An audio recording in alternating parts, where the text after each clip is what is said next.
Ya, tahun 2020 dunia terancam mengalami turbulensi ekonomi. Hal ini terlihat dari turunnya pertumbuhan ekonomi negara-negara besar, di antaranya Amerika Serikat dan juga Tiongkok. Bagaimana posisi Indonesia? Apakah juga akan menghadapi perlambatan ekonomi? Sudah ada rekan saya Leonard Samosir yang akan mengulasnya. Leo, kalau Amerika dan Tiongkok ini mengalami penurunan pertumbuhan ekonomi, begitu padahal ini termasuk negara yang juga sebagai investor di Indonesia. Apakah ini akan berpengaruh dan kalau iya seberapa besar pengaruhnya terhadap pertumbuhan ekonomi dalam negeri? Ya, Zakia dan pemirsa, memang pengaruhnya akan pasti ada karena dua negara yang tadi kita sebutkan adalah dua ekonomi terbesar. Tapi kita akan lihat dulu ada beberapa informasi yang kita harus lihat bagaimana kira-kira dampak dari perlambatan ekonomi global.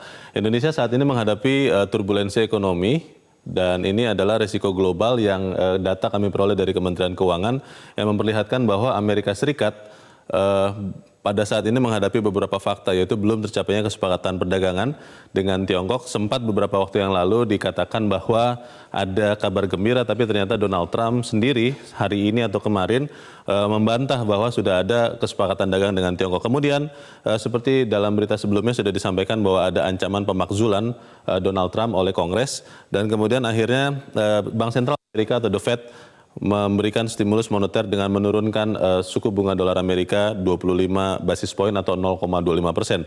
Selain itu kita juga lihat ada ancaman yang akan bisa mempengaruhi Indonesia terjadi di Inggris. Kalau kita ketahui memang Inggris saat ini menghadapi ketidakpastian mengenai Brexit atau rencana keluarnya Inggris dari Uni Eropa. Dan itu membuat proyeksi defisit untuk Inggris akan melebar di tahun 2020 dan ada ancaman resesi 2020. Kita harus ketahui bersama pemirsa bahwa resesi artinya adalah pertumbuhan ekonomi negatif atau minus selama 2 kuartal berturut-turut, dan itulah yang baru bisa kita katakan resesi. Di triwulan ketiga 2019 pertumbuhan ekonomi Amerika Serikat masih 1,9, sementara Inggris masih 0,3%. Eropa juga kita menghadapi perlambatan ekonomi, kemudian juga ada perang tarif dengan Amerika Serikat khususnya dalam masalah pesawat.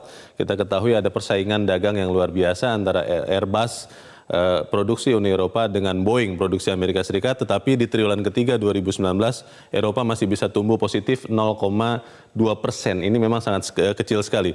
Kemudian kita melihat Tiongkok, ada krisis politik Hong Kong yang mempengaruhi juga, dan yang paling mempengaruhi pertumbuhan ekonomi Tiongkok adalah perang tarif atau kita katakan trade war dengan Amerika Serikat yang membuat pertumbuhan ekonomi Tiongkok walaupun tidak terlalu kecil, tapi triwulan ketiga sudah mencapai 6%. Targetnya adalah 6 sampai 6,5%. Kita lihat data berikut. Indonesia mengalami ancaman pertumbuhan ekonomi karena ekonomi global juga sudah mulai mengalami perlambatan.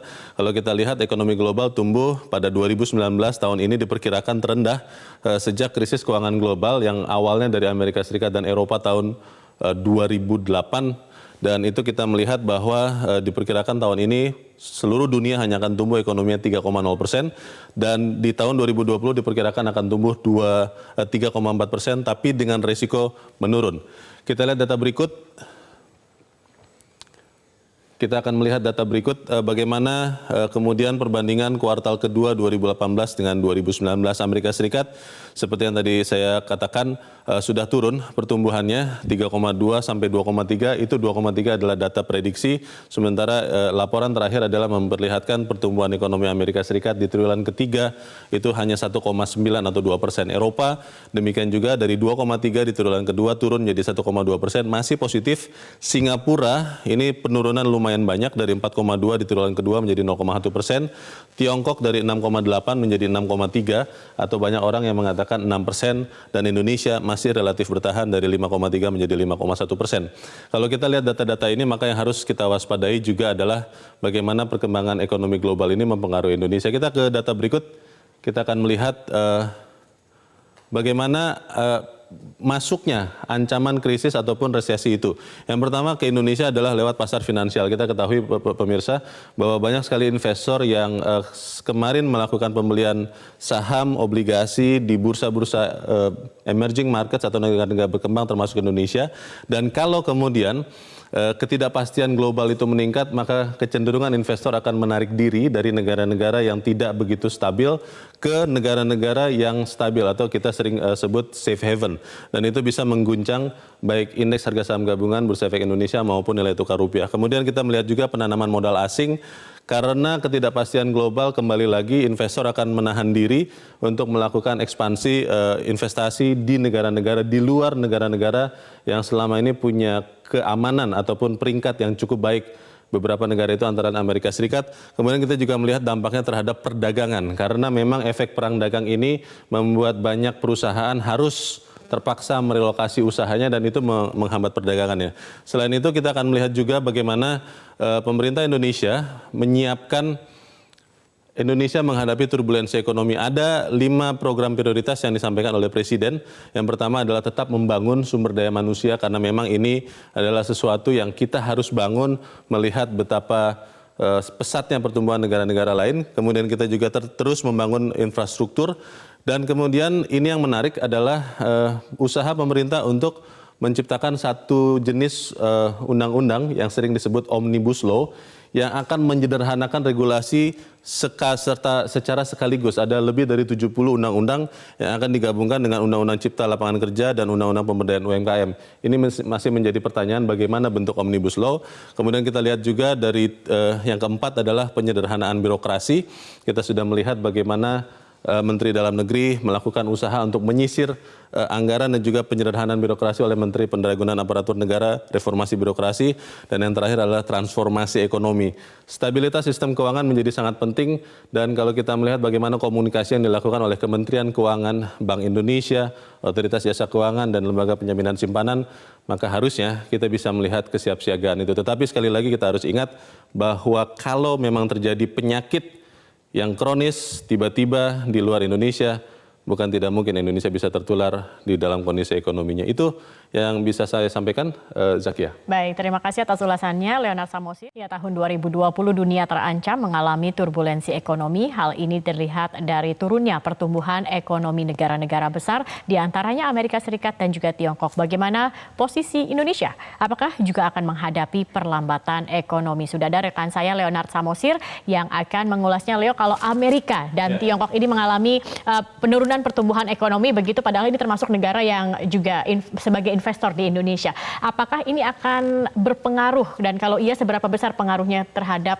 pertumbuhan ekonomi dalam negeri? Ya, Zakia dan pemirsa, memang pengaruhnya akan pasti ada karena dua negara yang tadi kita sebutkan adalah dua ekonomi terbesar. Tapi kita akan lihat dulu ada beberapa informasi yang kita harus lihat bagaimana kira-kira dampak dari perlambatan ekonomi global. Indonesia saat ini menghadapi turbulensi ekonomi. Dan ini adalah risiko global yang data kami peroleh dari Kementerian Keuangan yang memperlihatkan bahwa Amerika Serikat pada saat ini menghadapi beberapa fakta, yaitu belum tercapainya kesepakatan perdagangan dengan Tiongkok. Sempat beberapa waktu yang lalu dikatakan bahwa ada kabar gembira, tapi ternyata Donald Trump sendiri hari ini atau kemarin membantah bahwa sudah ada kesepakatan dagang dengan Tiongkok. Kemudian seperti dalam berita sebelumnya sudah disampaikan bahwa ada ancaman pemakzulan Donald Trump oleh Kongres, dan kemudian akhirnya Bank Sentral Amerika atau The Fed memberikan stimulus moneter dengan menurunkan suku bunga dolar Amerika 25 basis point atau 0,25%. Selain itu kita juga lihat ada ancaman yang akan bisa mempengaruhi Indonesia terjadi di Inggris. Kalau kita ketahui memang Inggris saat ini menghadapi ketidakpastian mengenai Brexit atau rencana keluarnya Inggris dari Uni Eropa. Dan itu membuat proyeksi defisit untuk Inggris akan melebar di tahun 2020 dan ada ancaman resesi 2020. Kita harus ketahui bersama pemirsa bahwa resesi artinya adalah pertumbuhan ekonomi negatif atau minus selama 2 kuartal berturut-turut, dan itulah yang baru bisa kita katakan resesi. Di triwulan ketiga 2019 pertumbuhan ekonomi Amerika Serikat masih 1,9, sementara Inggris masih 0,3%. Eropa juga kita menghadapi perlambatan ekonomi, kemudian juga ada perang tarif dengan Amerika Serikat khususnya dalam masalah pesawat. Kita ketahui ada persaingan dagang yang luar biasa antara Airbus produksi Uni Eropa dengan Boeing produksi Amerika Serikat, tetapi di triwulan ketiga 2019 Eropa masih bisa tumbuh positif 0,2%. Ini memang sangat kecil sekali.